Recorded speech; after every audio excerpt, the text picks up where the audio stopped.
오늘은 기본교리 26과 죽음과 부활에 대해서 살펴보고자 합니다. 이제 28교리니까 두 번 공부하면 기본교리는 다 공부를 마칠 것 같습니다. 전도서 1장 2절에 솔로몬이 헛되고 헛되며 헛되고 헛되니 모든 것이 헛되다고 그렇게 헛되다는 말을 두 번만 강조해도 굉장히 큰 강조인데 5번에 걸쳐서 그것도 한 나라의 왕이었고 가장 부강한 시대의 왕이었고 온갖 부귀영화를 다 누렸던 왕이 그런 말을 했다는 것이죠.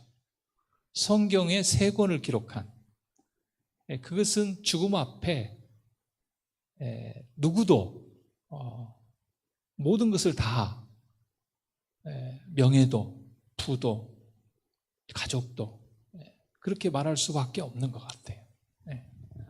그래서 정말 죽음은 한없는 우리의 인생을 헛되게 하지만 그리스도 안에 부활은 우리에게 또 큰 소망을 주는 것 같습니다. 저도 문득 이렇게 이제 장례식에 참석하거나 하면 죽음에 대한 두려움이 있어요.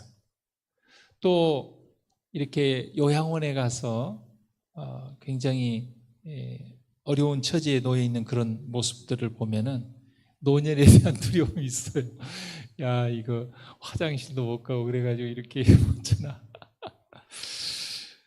그런데 최근에 제가 우리가 그리스도 안에서 내가 바로 지금 죽으면 바로 예수님의 재림이구나, 바로 부활이구나, 그렇지 않습니까? 네. 아담도 지금으로부터 그 5,000년 전에 주 안에 잠들었지만 5,000년이 지났다는 걸 모릅니다. 우리야 지금 살아있는 사람은 지금 몇 년이 지났다 얘기하지만 죽은 사람은 시간의 흐름을 모릅니다. 우리가 9시에 잠들어서 5시에 일어나면 몇 시간 잤는지 몰라요. 9시에 잠들어서 5시에 일어나나 12시에 잠들어서 5시에 우린 똑같은 것이죠.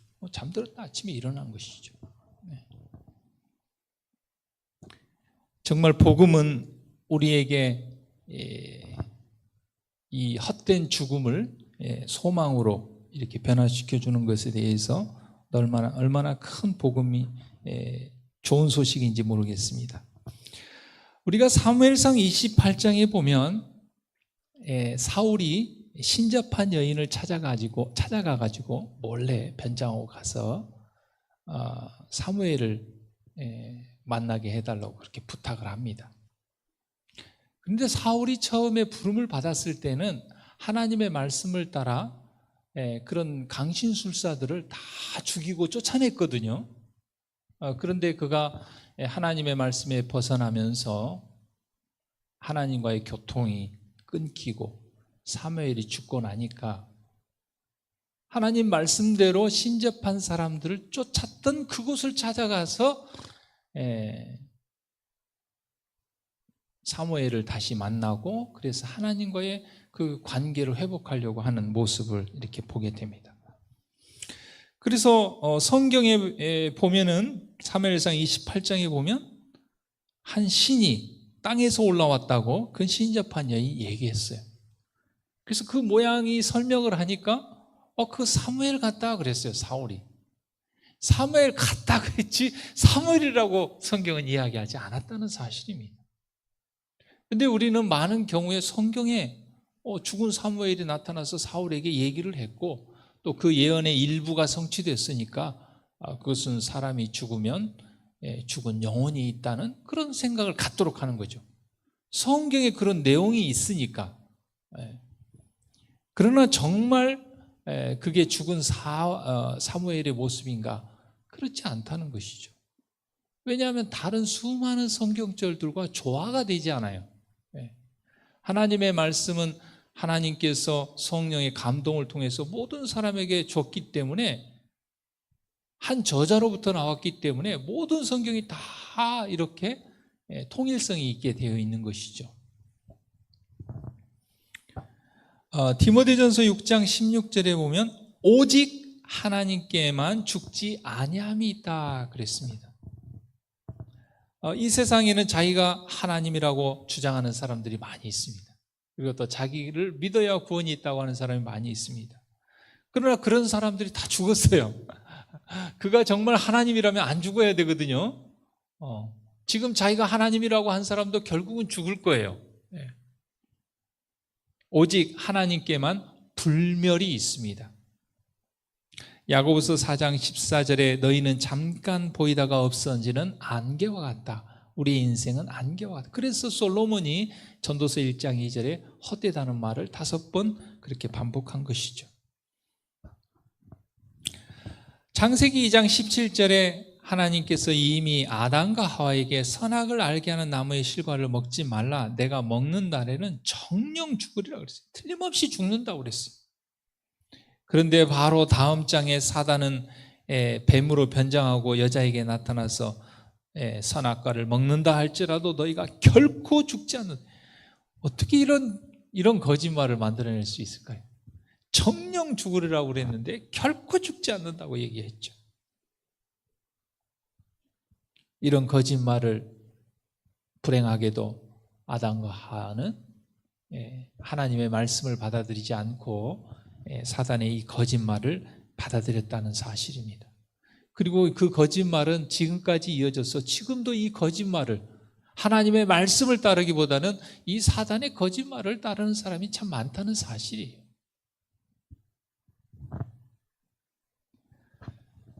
로마서 5장 12절에 보면 모든 사람이 죄를 지었으므로, 아담 한 사람이 죄를 지음으로 말미암아 모든 사람이 죄를 짓게 됐다 그랬습니다. 왜냐하면 아담의 아담의 유전자가 죽음의 유전자이기 때문에 아담의 후손들은, 사람의 후손들은 다 죽을 수밖에 없는 운명을 가지고 태어나죠. 오직 성령의 씨로 잉태한 예수님만이 그 아담의 그 죽음의 그 유전자의 영향을 받지 않는 것이죠. 그래서 모든 사람이 죄를 지었으므로 아담의 죄의 유전을 받아서 모든 사람이 다 죄를 지었기 때문에 사망이 모든 사람에게 이르게 됐다 그랬습니다. 그래서 이제 우리는 늘 교회에서 그러잖아요. 우리가 죄인이다, 우리의 죄를 용서하다. 그러니까 일반 사람들은, 도덕적인 죄를 짓지 않은 사람들은 내가 죄도 안 졌는데 왜 교회 오면 나를 죄인이라고 그러고 왜 그렇게 얘기합니다. 그것은 아담과 하와의 그 죄의 유전을 우리가 받았다는 것을 성경은 이야기하고 있습니다.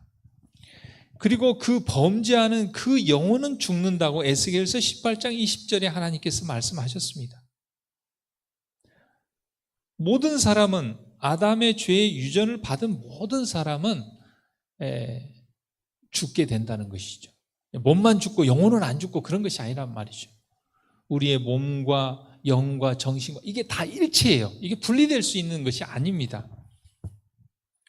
반면에 한 사람 예수 그리스도로 인하여 하나님의 은사, 하나님의 은혜와 선물은 그리스도 예수 우리 주 안에 있는 자들에게 영생을 다시 소망을 주게 되는 것입니다. 이재훈이라는 사람이 있는데, 이 사람은 굉장히 법조인으로 오랫동안 있다가 나중에 복음을 받아들이고 일반 교회 목회자가 되어서 목회를 했습니다. 그러다가 1993년에 뇌경색이 왔어요. 그래서 1994년에 그가 모든 일을 다 접고 시골 지방으로 요양을 갑니다. 그래가지고 그곳에서 무려 성경을 100번 통독을 합니다. 생각보다 목회자가 성경을 많이 통독할 것 같지만 뭐 이리저리 바쁘다 보면 이렇게 성경을 잘 진심으로 이렇게 마음을 내려놓고 성경을 통독하기가 쉽지 않아요. 이제 뇌경색이 와서 요양차 갔으니까 뭐 특별히 하는 일도 없잖아요. 그러니까 시간 날 때마다 성경을 읽은 거예요. 그것도 무려 100번이나.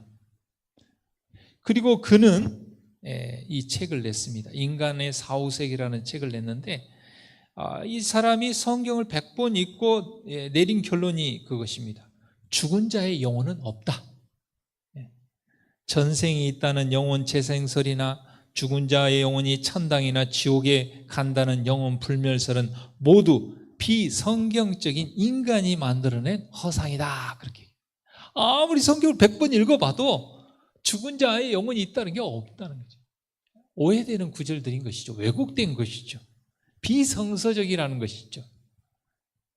하나님께서 그가 아무 편견 없이 빈 마음으로, 그가 순수한 마음으로 성경을 읽었을 때 성령께서 그에게 이 진리를 깨닫게 해준 것이죠. 근데 더 감사한 것은 우리는 성경을 100번 안 읽고도 이걸 알고 있어요. 이걸 깨닫고 있어요. 우리 교회 오자마자 우리는 깨닫고 있어요. 왜요? 우리에게는 예수의 증거, 예언의 선물을 하나님께서 주셨기 때문에 그것을 통해서 우리는 이미 정말 100번 읽어야 깨달을 수 있는 진리를, 그 많은 진리들을 하나님께서 우리에게 선물로 주신 것을 생각하면 너무 감사하죠. 그러니까 우리 강은미 집사님 기도 중에도 얘기했지만 우리가 이게 당연하다고 생각할 일이 아니에요. 네. 또 어떤 사람들은 막 여러 종교와 여러 교파들을 돌고 돌아서 이 진리를 찾아온 사람도 있는데 우리는 그냥 지름길로 한 번에 온 것도 너무 참 감사한 일이죠. 그래서 성서대에도 육신을 떠난 영혼이 다른 세계에서 생존한다는 말은 없다. 반대로 죽음은 생존의 끝이고 육신이 죽을 때 그 영혼, 생명도 끝난다는 내용의 성경 구절은 헤아리기 어려울 만큼 많다.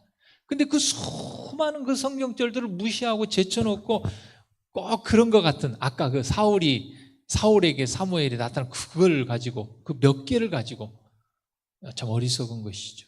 수많은 이 진리를 묻어놓고 그렇게 한다는 건 참 어리석은 것입니다.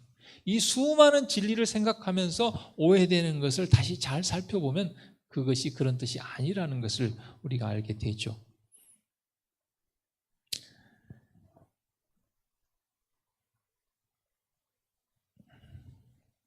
요한복음 11장 11절에 예수님께서 나사로가 죽었다는 소식을 듣고 이렇게 말씀하셨습니다. 우리 친구 나사로가 죽었다. 그렇게 말씀하지 않았어요. 예수님께서는 우리 친구 나사로가 잠들었다. 그렇게 말씀하셨어요. 얼마나 복음입니까? 죽었다는 거하고 잠들었다는 것은 너무 다른 것 같아요. 그러니까 그래서 이제 깨우러 가야겠다 그러니까 제자들이 아이고 예수님 나사로가 죽은 줄 알았는데 잠자고 있습니까? 그럼 잘 됐네요. 그 말이 아니다. 예수님께서 다시 얘기했어요. 죽은 것을 내가 잠들었다고 얘기하는 것이다. 그렇게 예수님께서 얘기했습니다. 왜냐하면 예수님이 또 성경에서 죽음을 잠으로 묘사한 데는 여러 가지 이유가 있는데 그 중에 하나는 죽은 자는 아무것도 모른다는 것이죠. 전도서 9장 5절에 죽은 자는 아무것도 모른다. 그래서 우리가 그 죽은 사람 앞에 그 음식을 차려놓는다든지 제사를 지낸다든지 절을 한다든지 그것을 하지 않는 이유가 그것이에요. 아무도 모르는 사람인데 뭐하러 그걸 차려놓습니까? 근데 그 죽은 사람의 영혼이 있다고 믿는 사람들은 어때요? 또 그 수저를 놓을 때도 뭐 이렇게 3번 이렇게 꾹 찔러가지고 이렇게 놔야 되고 뭐 2번 하면 다 그 제대로 예법대로 해야 죽은 그 조상이 와서 그걸 먹는다는 것이요. 먹고 간다고. 근데 말은 그렇게 하는데 남은 건 또 사는 사람이 다 나눠서 먹어. 성경은 일괄적으로 죽은 자는 아무것도 모른다고 그렇게 이야기하고 있어요. 또 죽은 자가 여호와를 찬양하지 못한다. 시편 115편 17절에 기록했습니다. 사랑하는 성도들, 우리가 살아있을 때 여호와 하나님을 마음껏 찬양할 수 있게 되기를 바랍니다. 네. 참 저도 이렇게 찬양할 때 이렇게 크게 잘 안 부르는데 지난번에 우리 장사현 목사님이 얼마나 찬양을 크게 감동적으로 부르는데 그 찬양 소리만 들어도 은혜가 있더라고요. 시편 146편 4절에 그 호흡이 끊어지면 흙으로 돌아가서 당일에 그 도모가 모든 생각과 계획이 다 소멸된다 그랬어요. 그러니까 죽음은 호흡이 끊어지는 것이 죽음입니다. 그래서 하나님께서 우리를 창조할 때 창세기 2장 7절에 보면 하나님이 흙으로 사람을 지으시고 그 생기를 그 코에 넣었다 할 때 그 생기가 바로 호흡이에요. 호흡. 어떤 살아있는 어떤 생각을 가진 어떤 영혼을 넣은 게 아니에요. 그래서 그 사람이 생령이 됐다는 것은 살아있는 사람이 됐다 그 말이에요. 생령이 어떤 뭐 영혼을 가진 그런 게 아니고, 그래서 우리가 살아있는 사람에게서 그 생기, 호흡이 끊어지면 흙으로 돌아가는 거예요. 그래서 우리가 죽은 사람을 돌아가셨다 얘기해요. 돌아가셨다는 것은 뭐냐면 흙에서 와서 다시 흙으로 돌아간다는 뜻이죠. 또 창세기 37장 35절에 보면 야곱이 내가 슬퍼하며 음부에 내려 아들에게로 가리라. 이 음부에 내려간다는 것은 지하 어디 그걸 간다는 것이 아니고 죽음으로, 무덤으로 내려간다 그런 뜻입니다. 그래서 계시록 20장 13절에 또 사망과 음부도 그 가운데서 죽은 자들을 내어주며, 그러니까 여기 사망이나 음부나 같은 말이에요. 죽음으로부터 나온다는 것이죠. 죽은 자들을 부활시킨다는 뜻입니다. 우리는 세상에 많은 사람들이, 심지어는 교회 안에서 이 죽은 사람들의 영혼이 있다는 것을 믿게 하는 여러 가지 강신술들을 많이 이렇게, 아까 어떻게 보면은 사무엘상 28장에 나오는 그 신접한 여인이 불러 올린 그 사무엘도 강신술이죠. 그러면 그때 와서 그 신접한 여인과 사울과 교통했던 그 정체, 그 존재는 누군가, 무엇인가? 그것은 계시록 12장 4절과 9절에 나와 있습니다. 계시록 12장 4절에 그 꼬리가 하늘별 3분의 1을 끌어다가 땅에 던졌다 그랬습니다. 이 별은 에인젤, 천사를 얘기합니다. 하늘의 천사의 3분의 1을 루스벨 천사장이 사단이 되어서 미혹을 했죠. 그래서 3분의 1의 악한 천사들이 예수님과 3분의 2의 선한 천사들과 싸움이 붙어서 그들이 패해서 이 지구로 내어 쫓겼습니다. 그래서 9절에 큰 용이 내어 쫓기니 옛뱀 곧 마귀라고도 하고 사단이라고 하는 온천하를 꿰는 자라 땅으로 내어 쫓기니 그의 사자들도 3분의 1의 악한 천사들도 저와 함께 내어 쫓겼다 그랬습니다. 그래서 사람이 태어나면 각 사람마다 우리 모두 다 선한 천사, 악한 천사가 따라다닙니다. 평생을. 그렇기 때문에 그 악한 천사들이 그 사람이 어떤 삶을 살았는지 쭉 다 알고 있죠. 미래는 알 수 없지만. 그렇기 때문에 그 악한 천사가 죽은 사람의 목소리와 그의 인생과 그걸 흉내내고 얘기하는 거예요. 그래서 그 강신술의 정체, 죽은 사람의 영혼이라고 하는 정체는 하늘에서 쫓겨난 악한 천사들이다 하는 것을 성경에서 기록하고 있습니다. 그래서 신명기 18장 11절에 하나님께서는 이 진언자, 신접자, 박수, 초혼자를 너희 중에서 용납하지 말라 그랬어요. 제가 예전에 그 전주에 일이 있어서 어머니 이제 그 병원에 갈 일이 있어서 모시고 갔는데 길을 이렇게 지나가면서 신호를 기다리고 있는데 아주 큰 길은 아니지만 일반 2차선 길인데 그 옆에 이렇게 그 가게에 이 간판이 있는데 죽은 사람과 교통하고 만나게 해줘도 그 글귀가 거기 써 있어요. 이 사람 이런 사람들이죠. 사단과 악한 천사들의 도움을 받아서 죽은 사람의 영혼인 것처럼 그렇게 해서 산 사람과 만나게. 여러분 사랑하는 사람은, 이별한 사람은 얼마나 만나고 싶겠어요? 죽은 사람 얼마나 만나고 싶겠어요? 그래서 요즘은 또 뭐 이렇게 막 과학이 발달해가지고 뭐 목소리나 평상시 그걸 다 해가지고 이렇게 뭐 이 애니메이션을 이렇게 해가지고 뭐 가끔 보면은 만나서 대화하고 울고 그런 장면들을 보게 되죠. 어떻게 보면 과학적인 강신술이죠. 새로운 강신술.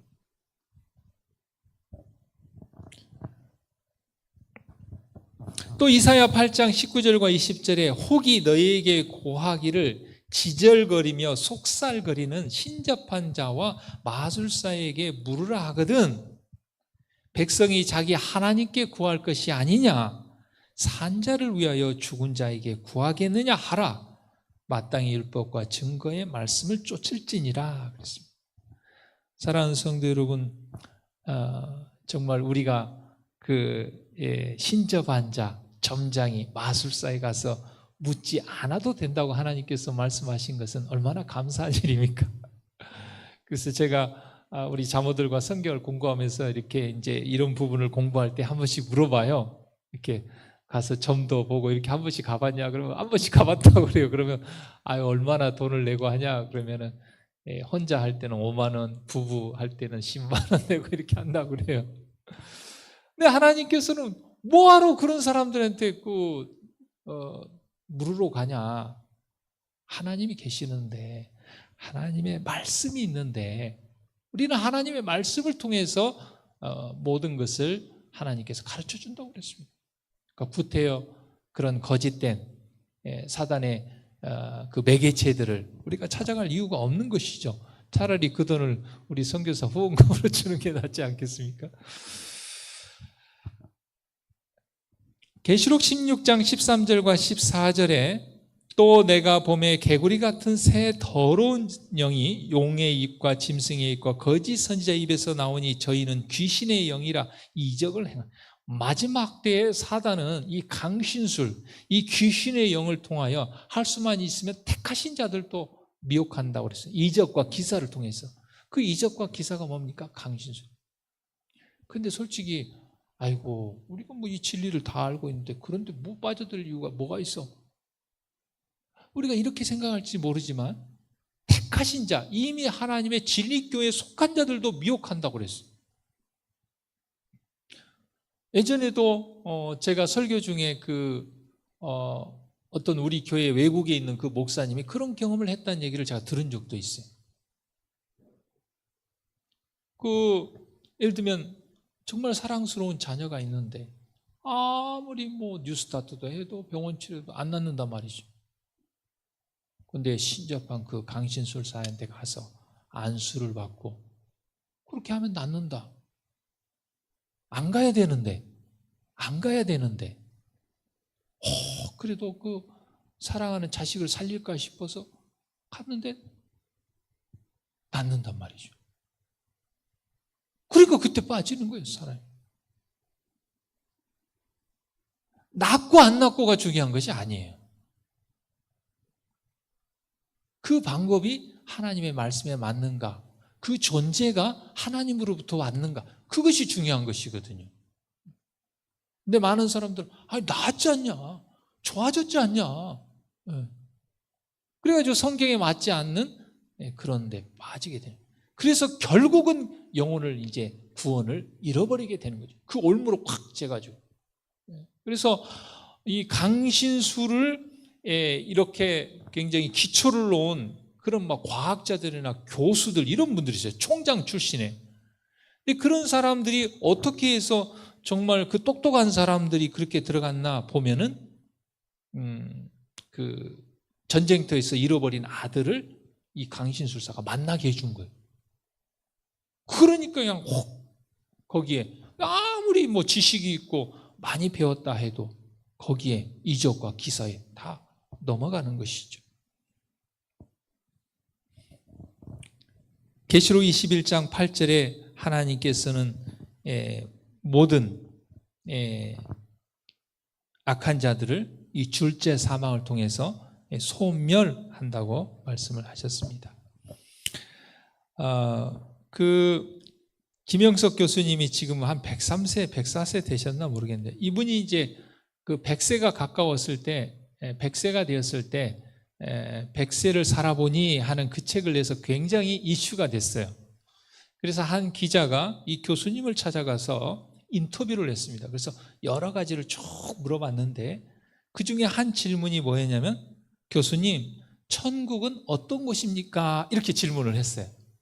이분이 참 정직한 분이에요. 제가 보니까 이분이 이렇게 대답을 했어요. 누구도 모릅니다. 천국은 먼저 앞부분은 좀 우리가 오해되기도 하고 우리가 좀 받아들이기 좀 그런 부분도 있지만 천국은 중요하지 않아요. 삶의 의미와 가치를 아름답게 남길 수 있느냐까지만 우리의 문제입니다.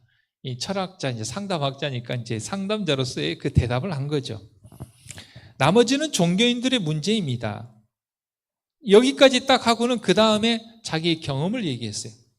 제가 다니는 감리교회에, 이분이 감리교회를 다니시는가 봐요.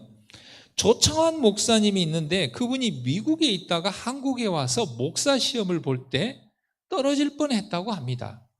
교리 시험에 어떤 문제가 있었냐면 천당과 지옥을 믿느냐 하는 그 문제가 있었다고 합니다. 그런데 이제 미국에서 공부하다 온 목사님이라 그런지 하여튼 그냥 정직하게 이렇게 진실하게 이제 답을 쓴 것 같아요. 성격과 형태는 모르지만 천국은 있을 것입니다. 하지만 사랑이 많으신 하나님이 지옥은 만들지 않았을 것 같습니다 하고 썼다가 떨어졌다고 합니다. 그러니까 여기서 이 목사님이 얘기하는 그 지옥이라는 건 그거죠. 사람이 죽지 않고 어디 가서 막 죽지 않고 막 영원토록 고생한다는 그런 것이죠. 아무리 생각해봐도 그런 교리는 사랑의 하나님과 안 맞는 것이죠. 좀 전에 읽었던 둘째 사망, 아무리 악인이라 할지라도 사단이라 할지라도 악한 천사라 할지라도 소멸하고 끝나는 것이 사랑의 하나님의 심판이죠. 공의로운 심판. 그래서 정말 사랑의 하나님의 입장에서 볼 때 그런 것은 성경과 맞지 않다 했는데 떨어져요. 나중에 이제 이 목사님의 겸손함을 보고 다시 붙여줬다 이렇게 얘기를 했어요. 굉장히 그분이 경험한 정직한 고백을 여기 한 것이죠. 요한복음 5장 29절에 성경에 악한 일을 행한 자는 심판의 부활로, 선한 일을 행한 자는 생명의 부활로 나온다 그랬습니다. 그 생명의 부활이 이제 예수님 재림할 때 주 안에서 잠든 사람들의 첫째 부활입니다. 고린도전서 15장 52절에 나팔 소리가 나며 죽은 자들이 썩지 아니할 것으로 다시 살고 우리도 변화하리라. 예수님이 재림할 때 죽은 자들이 부활해서 이제 썩지 아니할 영원한 영생의 몸으로 부활한다는 것이죠. 그리고 살아서 예수 그리스도를 맞이하는 사람은 이제 죽지 않는 몸으로 변화한다는 것이죠. 그래서 예수님 재림 전에 죽는 사망을 다 첫째 사망입니다. 악인이나 선인이나 의인이나 예수님 재림할 때 부활하는 부활이 첫째 부활이고 그것이 생명의 부활입니다. 그리고 죽은 악인들은 천년기 동안 계속 죽어 있고 예수님 재림 때 예수님의 재림을 맞이한 악인들은 예수님의 그 영광으로 죽습니다. 그래서 천년이 차고 난 뒤에 새하늘과 새 땅이 예수님과 함께 이 땅에 삼림할 때 그들이 부활하는데 악인들이 그 둘째 부활이고 그게 심판을 위한 부활입니다. 그들이 강제로 새 예루살렘 성을 향하여 들어가려고 할 때 하늘에서 불과 여왕불이 내려와서 그들을 소멸하는데 그게 바로 성경이 말하는 둘째 사망입니다. 이 내용은 계시록 20장부터 22장에 나와 있는 내용을 제가 요약한 것입니다. 부활의 모델은 예수님이죠. 예수님의 부활 후에 그 모습을 누가복음 24장 39절에서 43절에 묘사를 했습니다. 예수님께서 말씀하시기를 내 손과 발을 보고 나인 줄 알라. 예수님이 나타나니까 지자들이 이거 뭐 형체가 없는 육체가 없는 어떤 영혼이 아닌가 그러니까 야 이거 봐라 나 손 있고 발 있지 않냐. 그리고 나 한번 만져봐라 이거 만져봐라. 영혼은 손과 발이 없지 않냐. 예수님 그렇게 말씀하셨어요. 그러니까 부활은 어떤 육체는 남겨놓고 어떤 그 만져볼 수 없는 그 영혼의 그것이 아니에요. 예수님께서 그렇게 말씀하셨어요. 영은 살과 뼈가 없는데 부활한 나는 손과 발이 있고 너 만져봐라 만져지지 않냐. 너희 보는 바와 같이 나는 지금 현재 있다 존재한다. 이 말씀을 하시고 손과 발을 보이셨습니다. 그래도 제자들이 긴가민가 하니까 예수님께서 옆에 먹고 있는 구운 생선 한 토막을 가져오라고 그랬습니다. 그리고 그것을 예수님께서 잡수셨다 그랬어요. 예수님 잡수신 것은 예수님이 육체로 부활했다는 것을 보여주기 위해서 그렇게 한 거죠. 어떤 형체가 없는 영혼은 뭐 먹겠습니까? 먹지도 않죠. 이게 안 맞는 거죠. 어떻게 보면 영혼이 내려와서 뭘. 근데 뭐 차려놓은 거 하나도, 아무리 비싸고 좋은 거 차려놔도 뭐 하나라도 뭐 없어지던가요? 그대로 있죠. 살아있는 사람이 그거 나눠 먹는 것이죠. 오늘 죽음과 부활에 대해서 살펴봤는데, 우리가 예수 그리스도를 믿음으로 구원을 받는다는 것, 얼마나 복음 중에 복음입니까? 뿐만 아니라 우리의 죽음이 잠으로 성경에서 묘사하고 있는 것도 복음 중에 복음입니다. 또 죽음으로 끝나지 않고 예수님 재림할 때 우리를 영생의 소망 가운데 썩지 아니할 몸으로 부활하신다는 것을 생각할 때 정말 복음 중에 복음이라고 생각합니다. 아마 특별히 우리 최범석 장로님은 이제 하늘에 가면은 아마 장로님이 그 업어준 사람들 다 그때는 장로님이 업어줄 거예요. 그래서 재림은 우리의 소망이고 부활은 우리의 소망 중에 소망인 것입니다. 그러므로 그 영생의 소망과 부활의 소망으로 우리가 이 땅에서 당하는 어떠한 괴로운 일과 어려움도 그 소망으로 이기고 승리하는 저와 여러분이 되기를 간절히 바랍니다.